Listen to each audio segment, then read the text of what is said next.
all. See what you think you do, that's when you fall. We got to do more to survive. We must evolve. What's that, brother? Change. Just when you think you see it Just all. playing the music when he went live yet. Yeah, my screen is freezing. Don't want to let my ego and pride make me blind. The elders say when you stop growing, that's when you die. The one who gets the knowledge is Well, he said that's that's why. Through the course of life, you gon' taste some humble pie, but I love it. It makes me appreciate the things that I take for granted. Gaining insight. We good, brother? Each one teach one. We got to pass Khalil? on, keep doing the knowledge. Yes, what about it? That nobody knows everything. Your head off? Everybody knows something. Your head was on there, wasn't it? Up there, now you. We take the top of your head off. When we sit back, if we sit back, you know, Keep on growing. On something up again. Okay, see y'all on Facebook. we good? Yeah. The more you know, you don't know. If you don't know, the more you can know, then you won't grow. What you don't know can hurt you. Discipline is a virtue. Gotta ask the right questions that helps you go in the cycles and cycles and spirals. Information is viral. Hey now. Natural juices is good for the body. I do my coffee after the juice, by the way.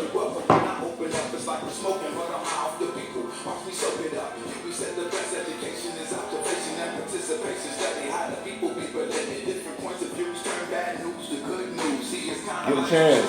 Good book. The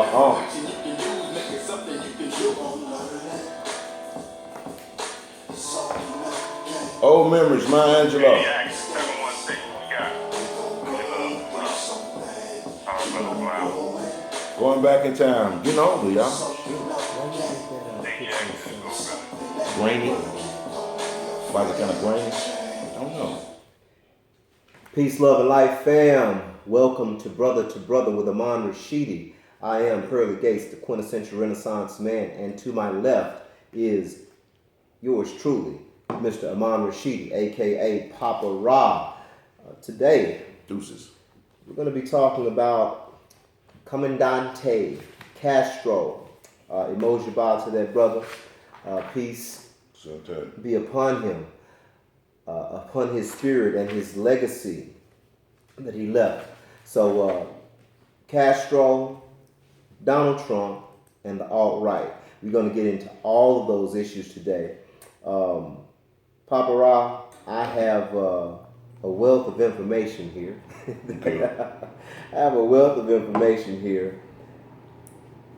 I want to start out by just asking you to give your thoughts on Fidel Castro, what you thought, what you felt when you heard of his passing, and then we'll jump into it from there. Well, emotion brought to the spirit of that great leader, Fidel Castro, a leader who came in office at 26 years old. Can you imagine coming into a country?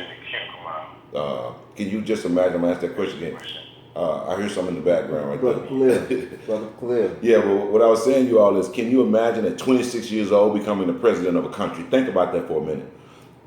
And then being born with affluence, but still recognizing people of color and people who have a great deal less than you. And then having our prince, our living prince in America, John F. Kennedy, supposedly hating you and wanting to attack you. And even though we love them, we send our best over there, and they call it the Bay of Pigs. It's called an ass whooping. And I don't think we'll try that again. And since that time, this brother held his foundation, greater than any I've seen ever. And we're just 90 miles off the coast of Florida. But the greatest fear was that he would partner with Russians in some kind of way. We would have some type of attack. But nevertheless, I had a great deal of love and respect for that brother and what he contributed. And it was great to see his brother taking the hand. But I knew when I saw him in bed in the hospital with Hugo Chavez and they were shaking hands, man, that was a dream picture. And if you all have an opportunity to go look at that, look at two of the greatest heroes, I think, that during our time. But since we lost that brother, he died of, I would say, natural causes. Even if he didn't, he lived a long life, unlike Gaddafi, who was murdered and humiliated and many other things. But when I first heard it, I read it at PG, I felt a sense of peace. I felt like he had completed his mission and he was passing the baton. And that speaks to his lineage to be able to die that way. Look, Kennedy in the 1960s, he was flexed like a big dog. And under most circumstances, most people would have been killed. And we attempted to kill him. And he rolled his chest back and told you, is that all you got? That's all I can say about him. Much love for that warrior. Yes, indeed. Yes, indeed. Over 600 assassination attempts. He survived. I didn't even know it was that many. Wow. Assassination attempts. Wow. Before I even give my comments Wow. on El Comandante, I want to briefly read what President Obama said. He made I'm a gonna sit statement, back because I want to hear that myself. and then I will also read Donald Trump's immediate responses. Okay. Bro, Donald Trump. excuse me. These are Stop, quiet on the set, please. Quiet on the set. Yeah, probably. No, go ahead. I'm going to hear this. Okay, President Obama's remarks. At this time of Fidel Castro's passing, we extend a hand of friendship to the Cuban people. We know that this moment fills Cubans in Cuba and in the United States with powerful emotions, recalling the countless ways in which Fidel Castro altered the course of individual lives, families, and of the Cuban nation. History will record and judge the enormous impact of this singular figure on the people and the world around him. For nearly 6 decades, the relationship between the United States and Cuba was marked by discord and profound political disagreements. During my presidency, we have worked hard to put the past behind us, pursuing a future in which the relationship between our two countries is defined not by our differences, but by the many things that we share as neighbors and friends. Bonds of family, culture, commerce, and common humanity.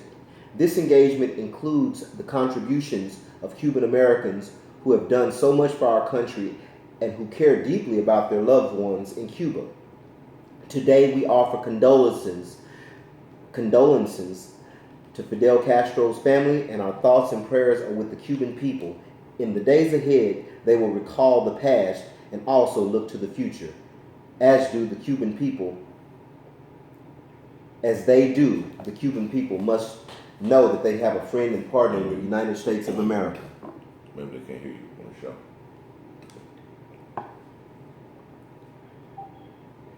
Yeah, I muted the phone because I was hearing a lot of background noise on the line. So perhaps I'll unmute mine and you guys can mute yours. Okay, now, let's go. That was very political, by the way. Let's go ahead and say that. Had no feelings, had no emotions, had no association with your comrade who is also your brother. He said he's strictly American president, and he looked at Fidel Castro as a problem. Okay, wait a minute now.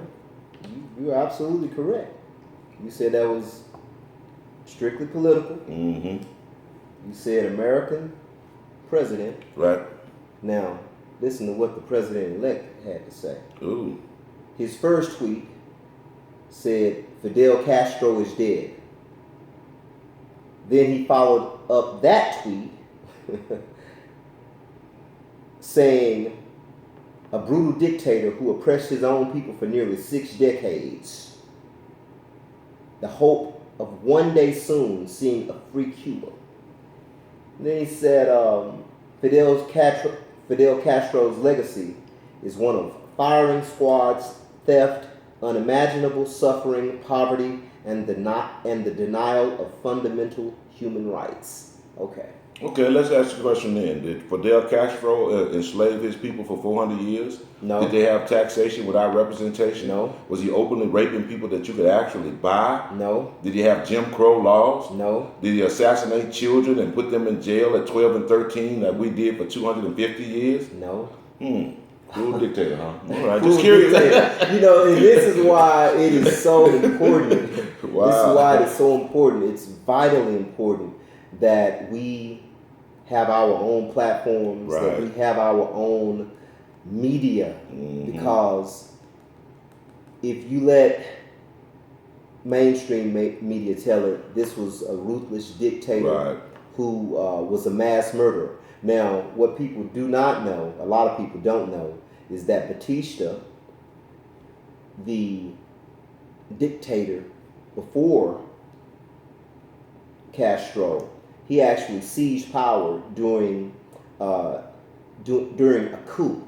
Okay, now at this time, Fidel Castro was running for Congress, and a few days before the election, then Batista actually seized the power in a coup. Now, Batista,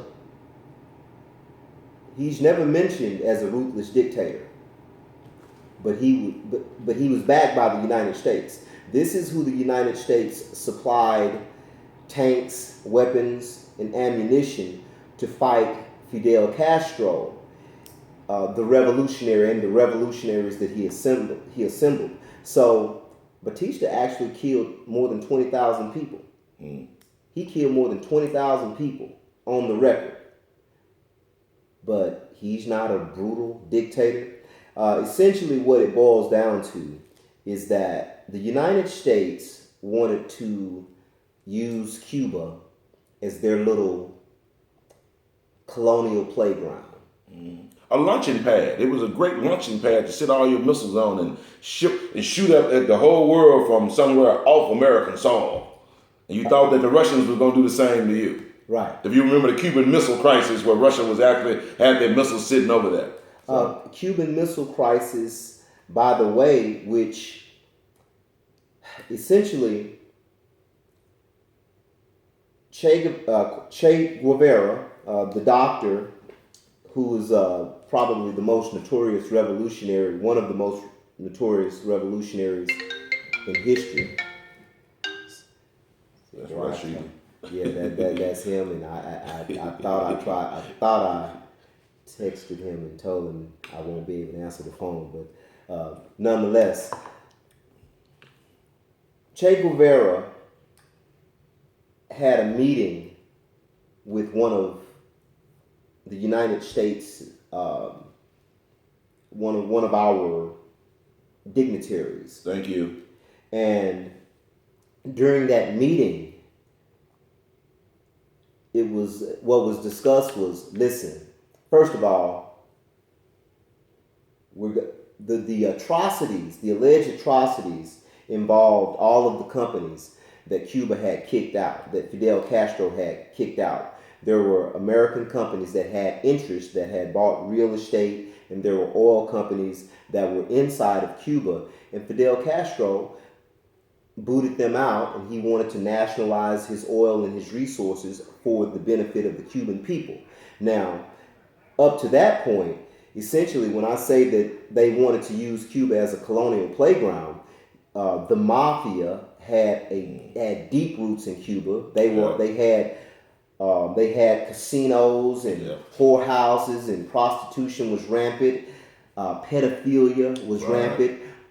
This was a little haven for politicians to go and do some of the things that they're doing in Washington, D.C. right now with these young pages. Now, another revolutionary... in Texas also, because remember you had the TYC, so all those behaviors manifest themselves in Texas, and the largest incarceration facility in the world showed that they had been raping close to 11,000 students over the last 20 years. That means people in corporate office taking 13 and 14-year-old boys and giving them over to other executives so they can have sex for parole privileges. So basically all the stuff you were saying is being exercised over here. Yeah, I mean, this is just the culture. Yeah. This is the culture. So, interestingly, Harry Belafonte, and I will quote him, he said, "I knew Cuba before Fidel Castro. I went there. It was a playground of the mafia. We had all of the big jazz clubs that Nat King Cole and myself were petitioned to perform in. I did not see democracy in Cuba. As a matter of fact, if anything, I saw blatant racism and oppression."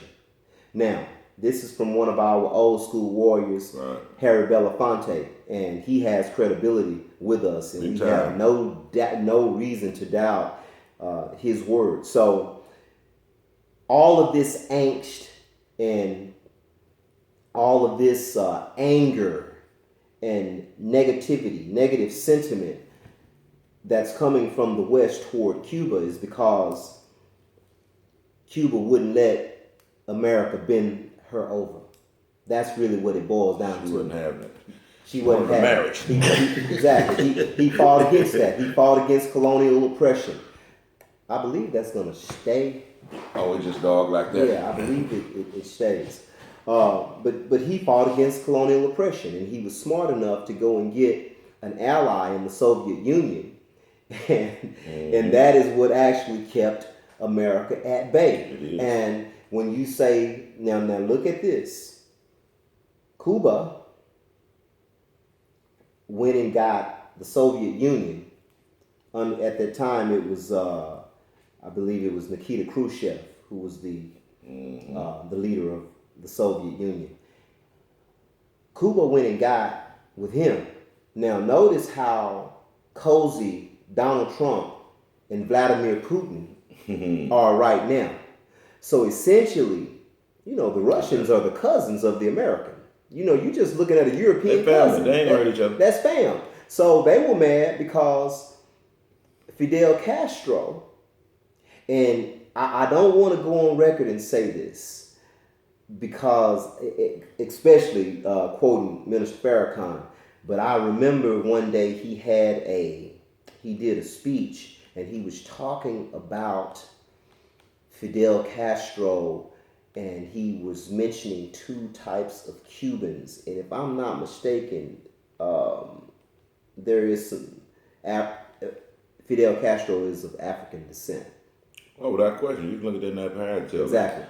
So, and I just want to say, I believe he delineated and actually went into depth about that, but I don't want to state that as a fact. But just looking at Fidel Castro and looking at the coiled hair and the without question. We know our people when we see them. I mean, come on, that's just like you know your children when you see them. We don't need y'all narrative to define that for us. You didn't have no trouble defining what you thought it was a nigga and who you was gonna kill and who you was gonna rape, and you did it on sight. You didn't do it based on birth certificate. So no, you're more than qualified to say that was a brother.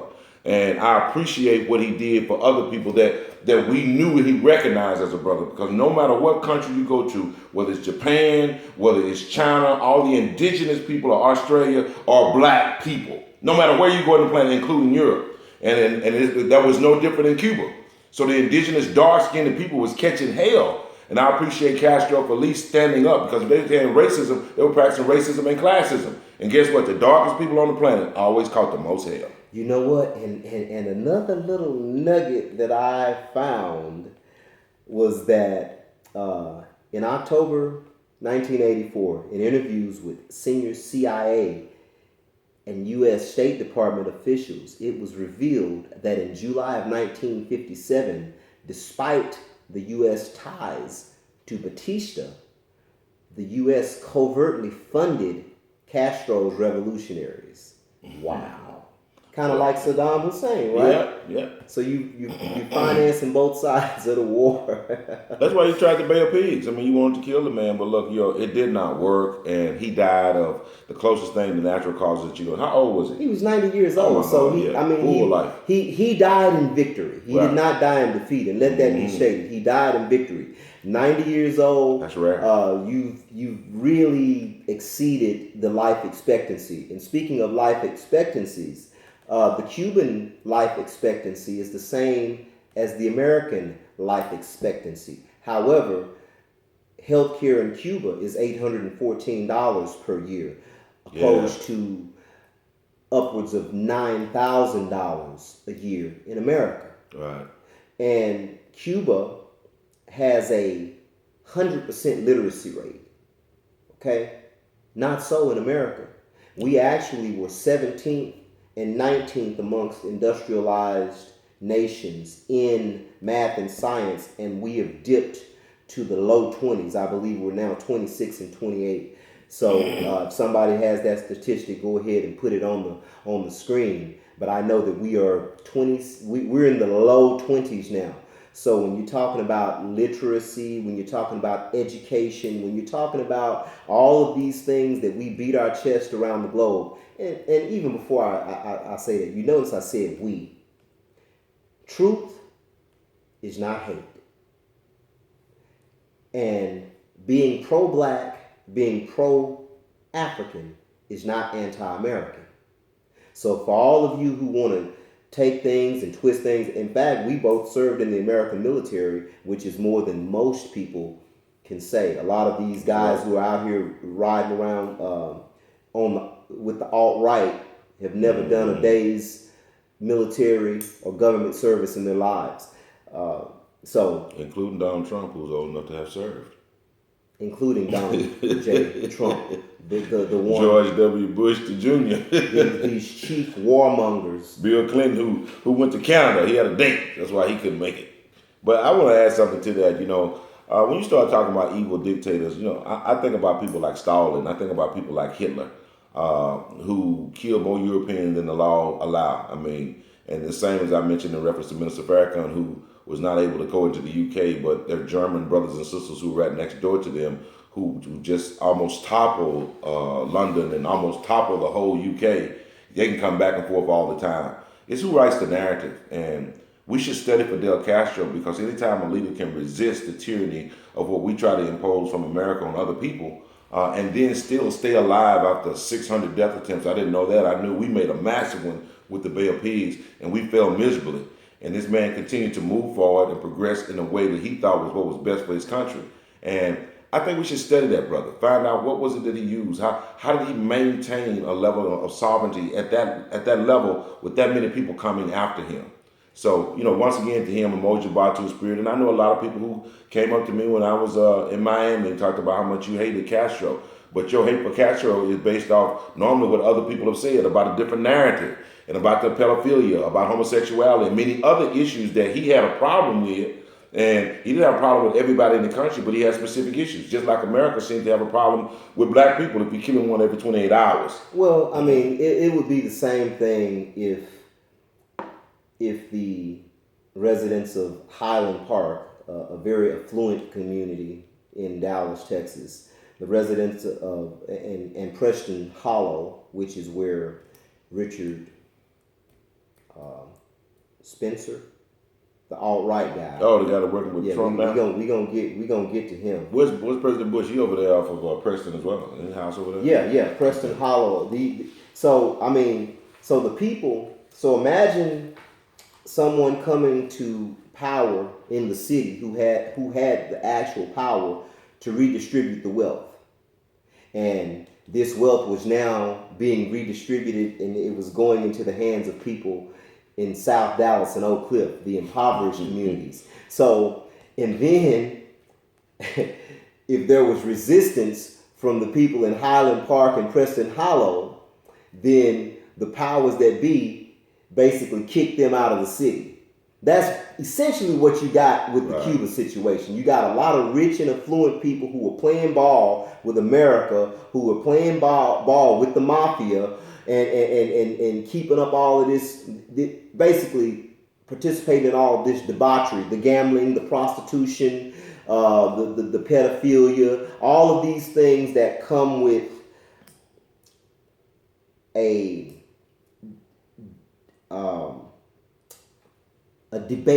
morally debased culture. That's what was being brought into Cuba, and the Cuban people were suffering. As Harry Belafonte said, he saw racial hatred and oppression. So once a man assembled, he formulated a revolutionary to oust these people. Those are the people down there in Cuba celebrating. Those are the people that it's their parents, and some of them. That's who was actually thrown out of Cuba, and that's who fled Cuba. And Batista fled Cuba himself I believe it was on the eve of New Year's Eve of 1958. He got in a plane. He got in 6 planes. They chartered 6 planes to flee the country, and he left with $300 million. So if you want to start talking about corruption, and if you want to start talking about brutal dictators, you may not want to start with Batista, but in regards to a relation to Cuba, then yeah, you may want to start with Batista. We want to also acknowledge our callers. I see Brother Khalil's letting us know to acknowledge our callers. And also, too, if y'all get an opportunity, please go to www.reclaimingthevillage.com. Once again, www.reclaimingthevillage.com or www.reclaimingthevillage.com. What we're doing and what we continue to do every week and every day as we deal with social intervention, as we deal with the platforms, as we deal with terrestrial radio, as we deal with the marketplace, all these are activities that keep us going as Griot Nation. In order for you to, and then like the sister said yesterday, I just love you brothers, and I love what she said, and then they called me afterwards, and I got about 4 or 5 other calls from people who were listening to us yesterday, and I appreciate that. And basically what you were talking about was the brotherhood, the strength of the brothers working together. And I understand it, and I've always understood that. So I want to say, acknowledge you all. Thank you all so much. I appreciate that. But we need your assistance. We need you doing some donations. Hey, look, this is the work. This is the work. And it's not always glamorous. And I'm okay with that. I'm that roll up your shoulders, let's get it done. That's what Castro was. If you go to Cuba, it ain't beautiful, but it's practical. And I would rather have a practical place where I can live comfortably than to have high rises and all the cars and all the money. You talking to a boy, guys, a former multimillionaire. But guess what? I'd rather live comfortably than have all that beautiful building and then be in decadence. Well, you know what? And I do want to, I'm going to address what you just said about, the beauty and... Yeah, because they always talk about Cuba. They got lost in time. The building's old, the car's old. I'm going to get right back to that. I'm going to give this number out. Okay. The number is 712-775-7035. The call-in number is 712-775-7035. And then you would dial 565-428. It's 565-428. That'll let you into the caller queue. And once you are on the line, once you're in the caller queue, if you choose to speak, if you have a comment or a question, then dial *6. That'll put you into the caller queue. We will recognize you, and you will be on the air at that time. Now, let's talk about this decadence in Cuba and this impoverished living. Okay, well, number one, there's been an embargo against Cuba. Oh, wow, that's right. For 60 years. Yeah, a long time. 60 years, since 1960. And essentially what happens in an embargo is all of the things that you were exporting for capital. Look at our imports and our exports. Look at America. Imagine our imports and our exports. Look at Toyota, Honda, Hyundai, Kia. Look at all of these. Nissan. Look at all of Mercedes-Benz, BMW. Look at all, and some of these companies have been now bought by American companies, right. But look at the imports. Look at the things that we import as a nation and the things that we export as a nation. All of these things go into your gross national product and determines really the whole market in terms of your status and your wealth. Okay, so as a nation, so with Cuba, the Americans said, okay, no more trade with Cuba. None of our allies will trade with Cuba. Nobody. And if you trade with Cuba, we're going to stop trading with you. So that's kind of like an agency saying that saying your mama is an unfit mother. And she's an unfit mother because she doesn't feed you all and she doesn't clothe you all and you always nasty. Okay, but this same agency said nobody hired her for a job. The same agency said you're not going to be able to get any type of assistance, government assistance as far as welfare. The same agency said you can't have a man in the house bringing in no type of revenue. But they fought you for the condition that you're in. This is essentially what America has done to Cuba. They stifled their right to self-determination as a nation because they did not get their way, because they weren't able to go over there and exploit them for all of their resources. They weren't able to go over there and hoe them out. That's the bottom line. And this man lived to be 90 years old. And then this man also, but and I know you want to jump in here, Papa Rob, but I want to put something out here real quick, because what people do not know is that Richard Goodwin, an American, flew President Kennedy sent him to South America to meet with Che Guevara. And Castro had said, look, you can negotiate on our behalf. Che Guevara offered 3 major concessions. He said, we will cut military ties with Russia. We will stop exporting revolution. In other words, we won't be sending soldiers all around the globe to fight in these conflicts. And we will compensate the American companies that Cuba expropriated in exchange for the U.S. Guess what they wanted? He said, just leave us alone. He said, all of the beef that you got with us, everything that y'all hate us for, we gonna give y'all that. Just leave us alone. And guess what? Guess what the great Satan did? They saw it as a sign of weakness. They said, they went back and said, oh shit, we must have them on their heels. And they went, you know what I mean? So come on, man, get off of this old Cuba hatred stuff, man, and stop with all this propaganda, man. Why don't y'all tell the truth? I'm afraid when they get to Cuba that Cuba will no longer have free health care.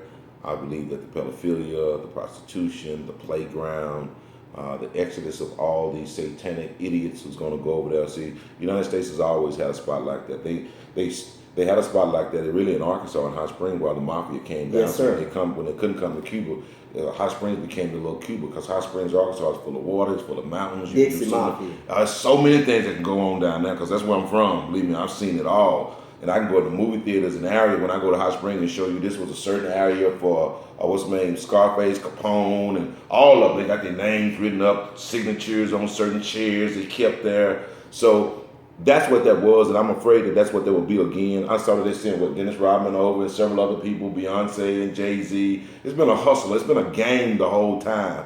So we knew that the walls were coming down. Now that they're down, you all, I fear for the country. Because even though we have some great people in America that we love and we care about, there are some demonic people in America that run this empire, and they're not trying to let it go, you all. And unfortunately, Cuba was one of the small countries that fought for its independence, that had a king or a president, and I said king first, or a president that stood up and represented the people. Another thing I want to add to that, you all, is when we talk about the embargo. This same kind of embargo is the same thing we should exercise on.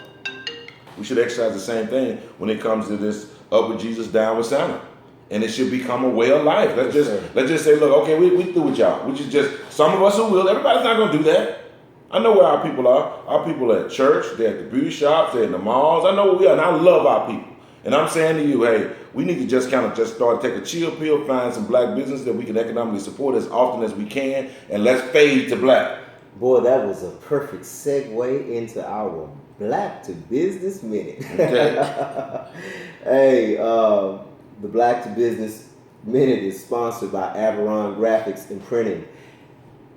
For all of your graphics and printing needs, go to Averon.com, AveronMarketing.com. Listen, and the Black to Business Minute is what we do every week, and we talk about a business that we patronized, a black business that we either patronized or that came into our that we found out about. And this week, the Black to Business, I got some shirts here, and my man 7-2 Iconic. His name is Pat, but he's got some dope shirts. That one right there is loyalty before royalty. I like that. Loyalty before royalty. Now I believe in that. Loyalty before royalty. And then we got another one here that okay, now this is a little bit profane. It says "ucking brilliant." Okay. So all right. And then we got bam, King 7-2. And it has great significance for me because 7-2 is my daughter's birthday, July the 2nd. And that's King over all our survey. And this brother, I like that right there. Now, I asked him to send me his website information, and now that my phone is there, it's probably in there somewhere. What did you see? Where do you see him at? Where you meet him? I know him from the gym. Okay. Through another one of our comrades, Theo Lyons, with the Lions Foundation. Yeah, that's a nice little setup. Right? How long has he been doing those shows? I'm not really sure, man. When we start having a show where people can be there, then you can be the person to come up at that time, and then make a quick announcement of what your business is and what it is that you have. None of this works, you all, until we start to engage each other physically. And we live in a society now that has separated us through platforms, social media, and everything else. I never forget, and Zach Hughes always taught me, who was my G and my elder, him and Brother Quasi, touch people. Be in a position where you can always touch and engage people.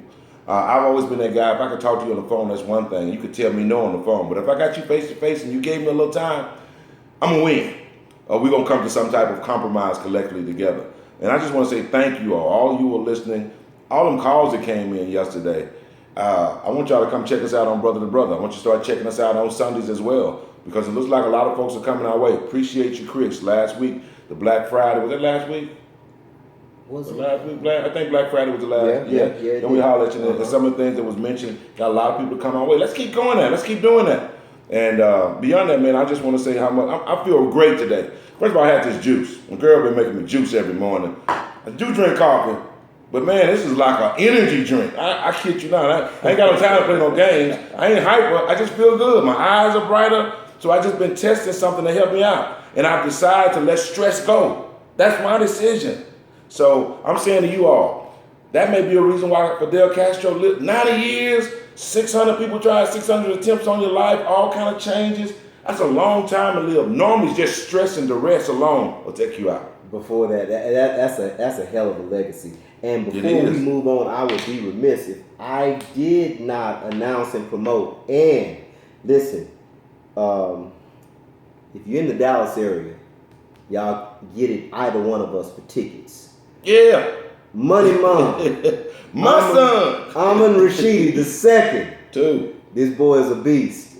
He has a fight on Friday, December the 9th. The tickets are $28. I already got some. My man, 7-2 Iconic, he got some from us. He's getting ready to get some more from us.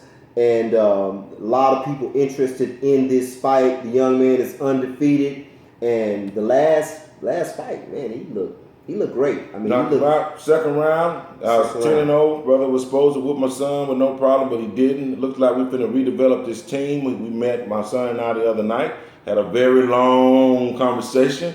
So, we pretty well got this thing set, but we're gonna wait until after this fight. And he's got the poise of a Dak Prescott. I would just say that, because he got hit. He got cut. I don't know if he got hit. He got cut.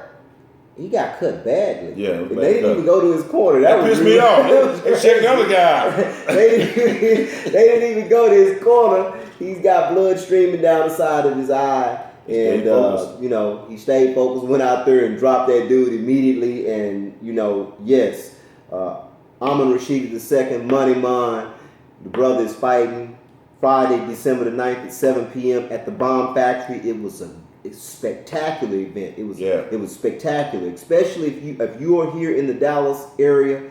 Then treat your man. If you're a woman, treat your man to the fight. Yeah, I guarantee you. See, I guarantee. See, this is that kind of player stuff. You know what I mean? So that y'all ladies y'all don't know about that kind of stuff. You take your man to the fight, and he gonna feel like he in Vegas. I mean, it's a very nice setup. Yeah, Bomb Factory is nice. I want to throw that in there too. If you haven't had an opportunity to go there, and I'm not doing a commercial for Bomb Factory, but my son is fighting there, and he's been able to fight that thing now 4 times, televised live. So big ups to them, and I appreciate that. And it is a nice joint. Go check it out. From the outside, you look at it like it don't look like it's big enough. Once you get in there, you say, "Wow!" I'm telling you now. It's very, very nice. So that's our Black to Business Minute. Yeah. And hey, we gonna get back to. Listen, man.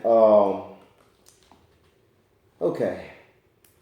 In the meantime, you all, for all of those out there who looking to increase your finances and learn about business and haven't had the money to go and take a business class, we're partnering with Frost Bank, and on January the 19th, we're starting an 8-week class. If your business is netted $1 million or less, we're going to be there with all the appropriate professionals for 8 weeks doing a financial literacy class, and there will be a graduation.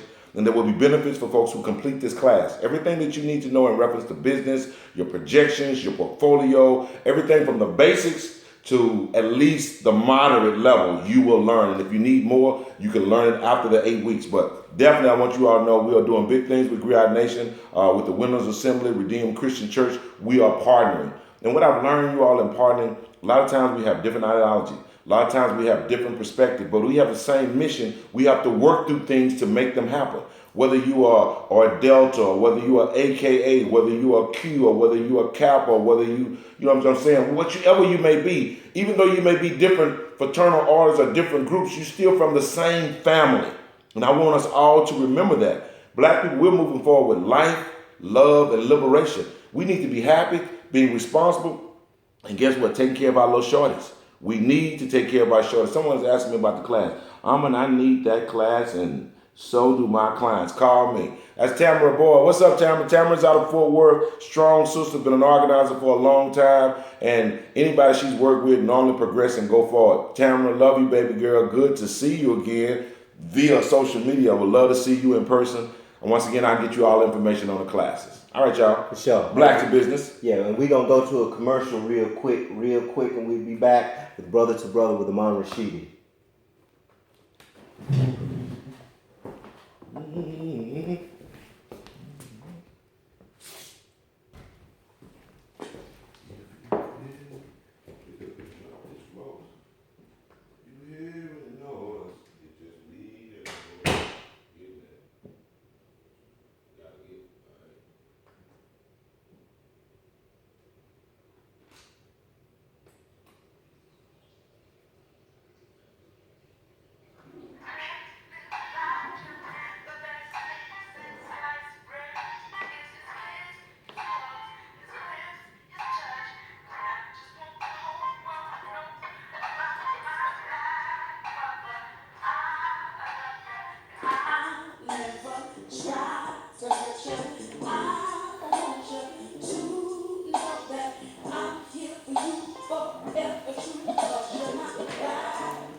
How much you charge me in the bill?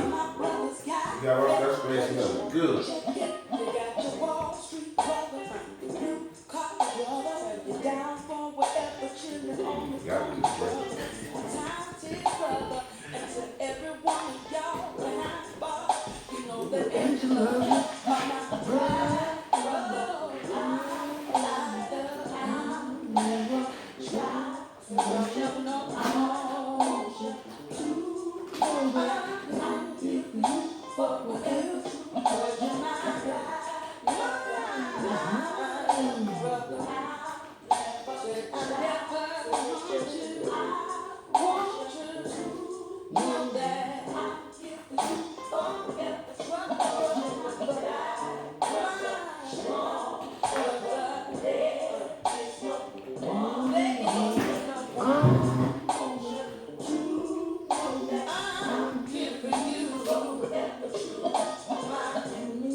All right, we're back with Brother to Brother with Amon Rashidi. We're going to move into the discussion on Donald Trump and the alt-right. Okay, now Donald Trump, President-elect Trump. Donald Trump. I like that. He's now let's talk about this.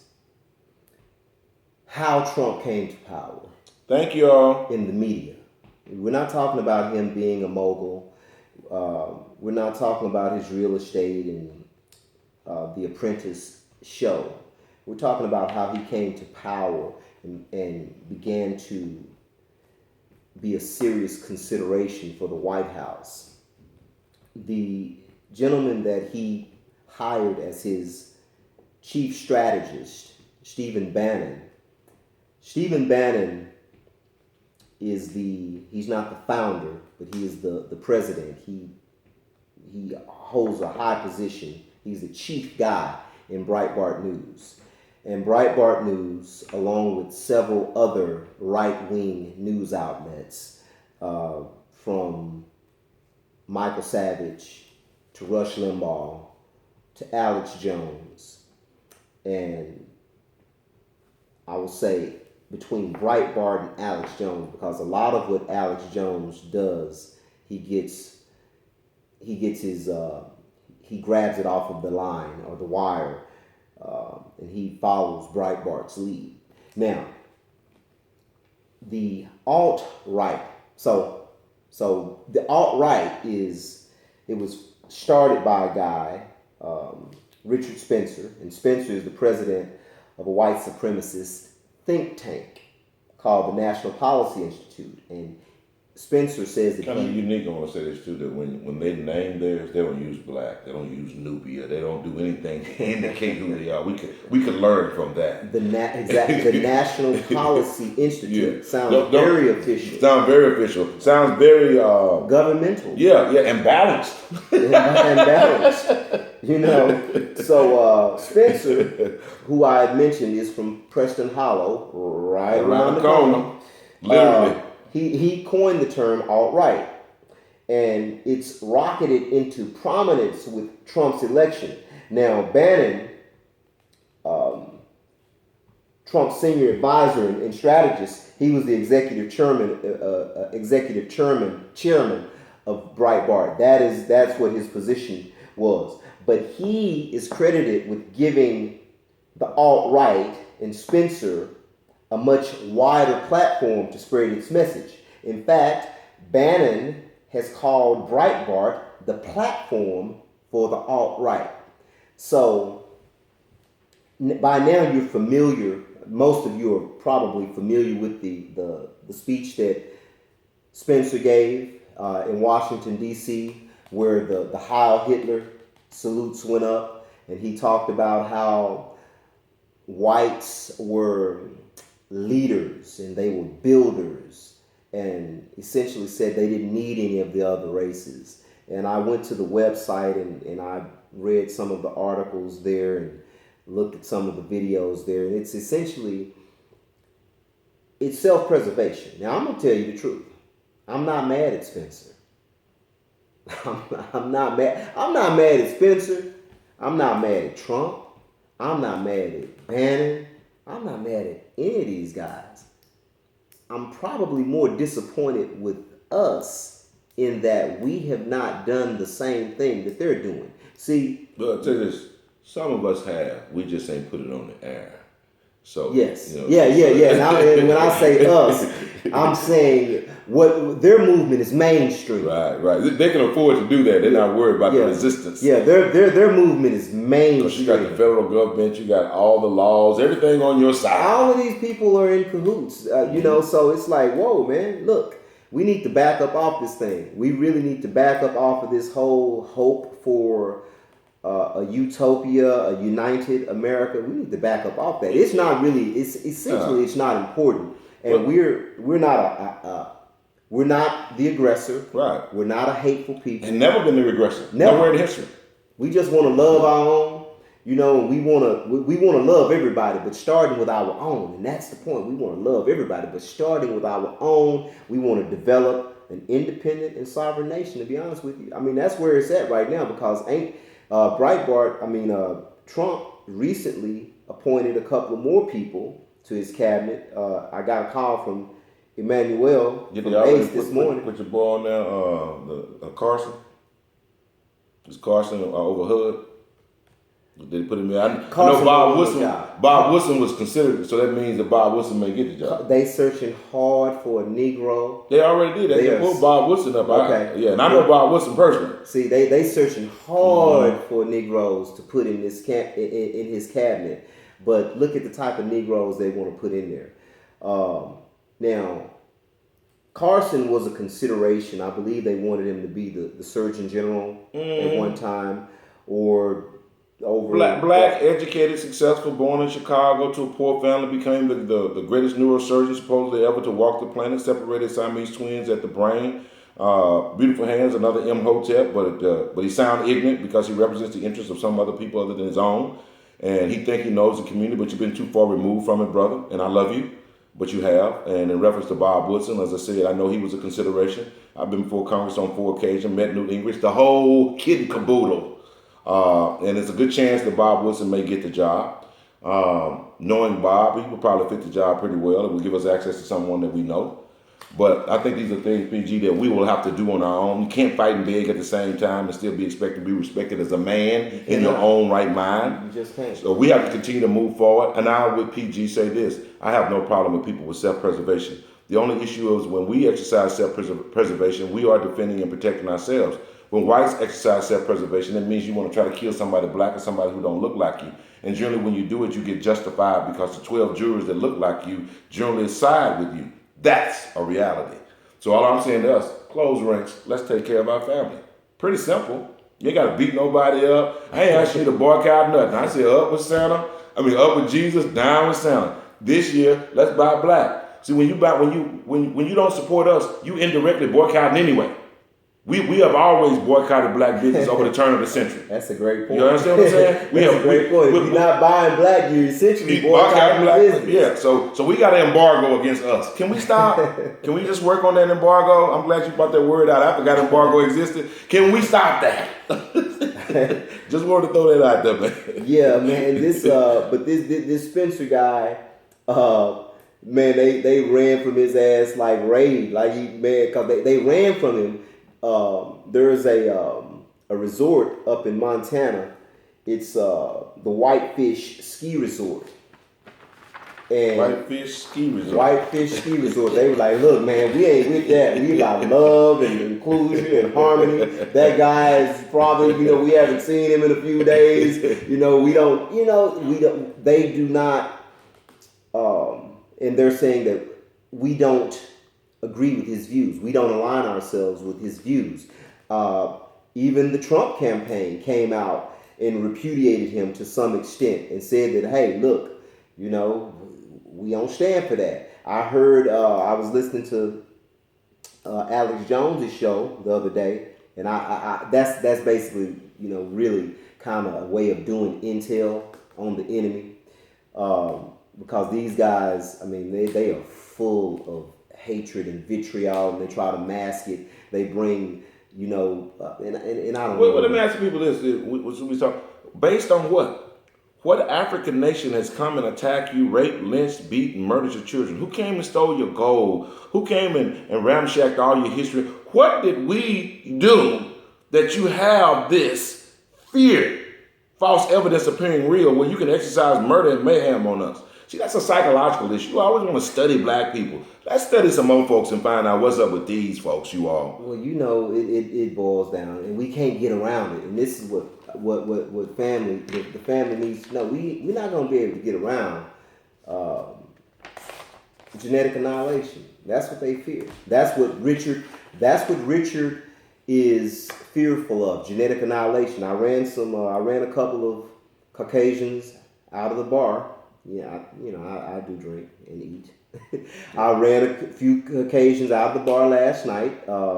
We was sitting there, and he was with his woman, and we just kind of danced into a conversation about politics. And I told him, look, Trump and the alt-right, they represent that white man who is insecure, that white man who feels like his country is being See, let taken me tell you from him. what they don't like about that, because they have a level of arrogance, and since they use the word something supremacist, they don't feel like they have any deficit associated with us. That we have no fear of you. We don't want to be like you. We don't. There's nothing related to you. We don't even need you. Well, we know that's not the truth. But when you mention that level of arrogance suggests, and then when you come on and you have your own opinion and got the nerve to create a narrative of your own, they're looking at you like, nigga, who are you? And what was so crazy is That's what that is. What was so crazy is I'm gonna admit this. He tapped her. He tapped her and said, "Hey, let's get out of here." Okay. I saw him do that. They got up and left. He walked out. She walked back to me. She hugged me and she kissed me on the jaw. Basically, what I said, what was that? I said, this is right up at the spot. Okay. Right at the spot. So she didn't agree with her man, and she just let him let you know subtly. Yeah, he's fearful that he's losing his woman, he's losing his country, and all of these things that I said, she pretty much substantiated. They both substantiated when he tapped her, said, "Let's get out of here." He said, "Yeah, I hear you," and he fist bumped me. You know, I hear that all the time. Yeah, basically, just tried to pass me off as a common Negro, a common. You read a few books. You read a few books. I'll give it to you. You read a few books. Get the rest of the nigglets to do that too.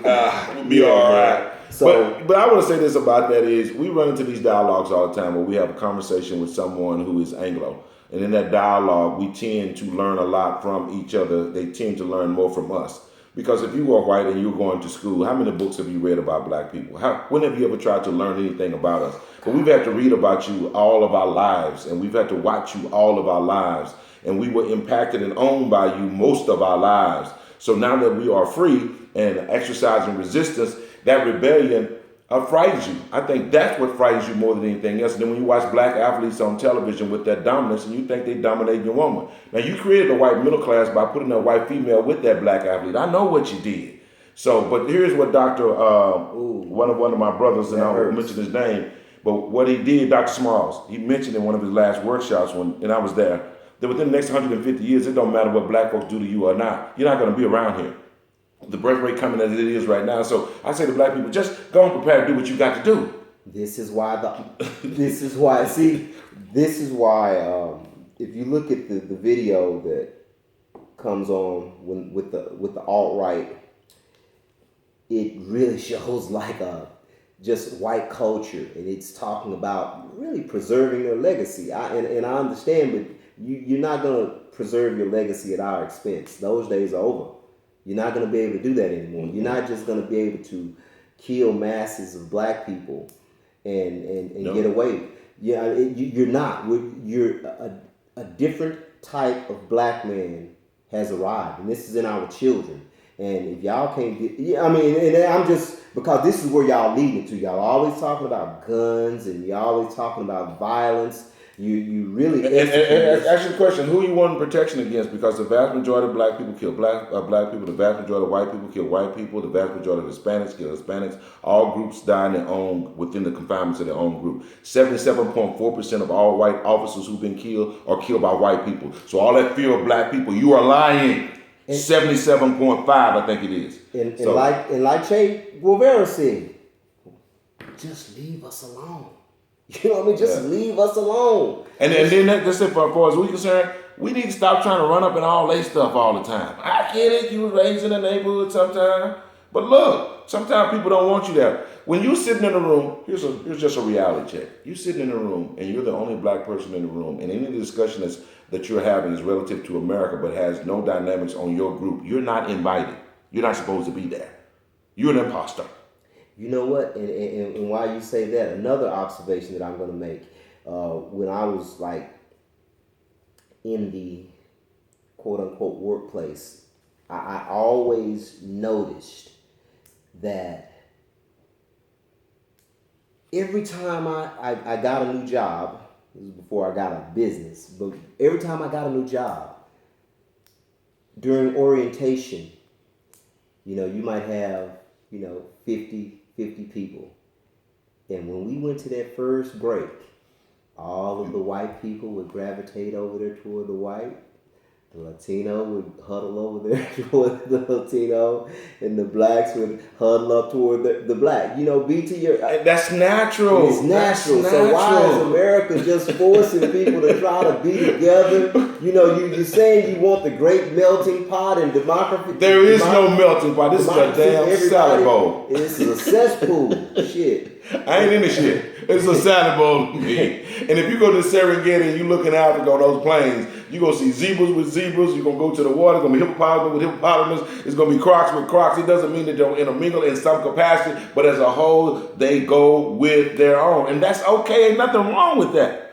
You just fought so hard that someone would come into yours that you kill people. Yeah, let us be to love ourselves. How about that? Yeah. You love yourselves, we'll love you from afar.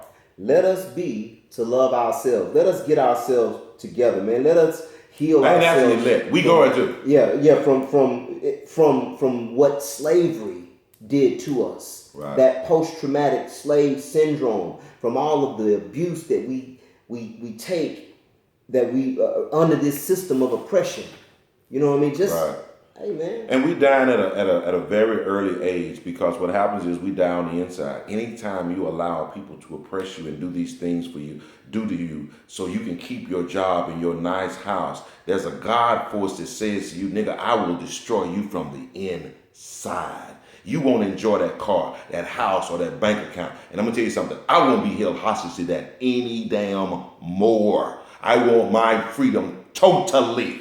So I believe that's where we have to go. Materialism has become a religion. Money has become a god. There ain't nothing wrong with having it, but it can't control you. And you can't allow your people to be killed or maimed just so you can make a damn dollar. I understand the importance, but I'm like my man, Paul Robeson said, it comes to a point we can need to do like you do. What you do in Australia, you just took it.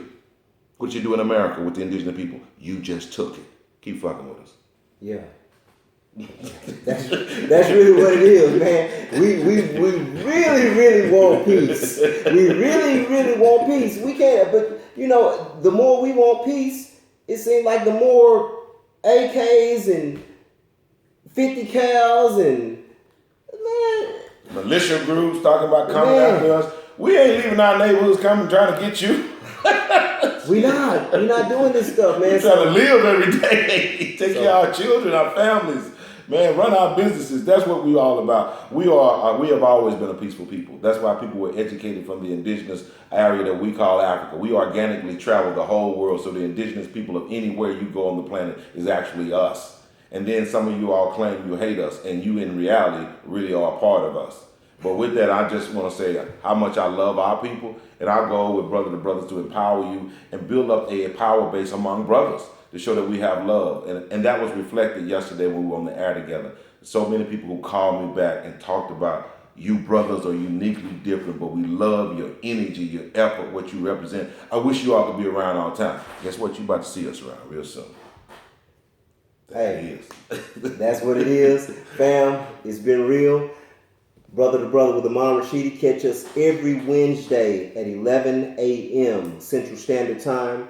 And go out there and support a black business. If you don't spend some money in the white hoods, and you know, hey, look, spend 3 times as much with your brother. That's what we encourage you to do. Hey, Wayne, I want to do with this. You know, Frederick Douglass once said that a man without force is without the essential dignity to build. He said that human nature is so constituted that it cannot honor a helpless man, and although it may pity him, even this it won't do long unless the signs of power arrive. Where there's no struggle, there's no progress.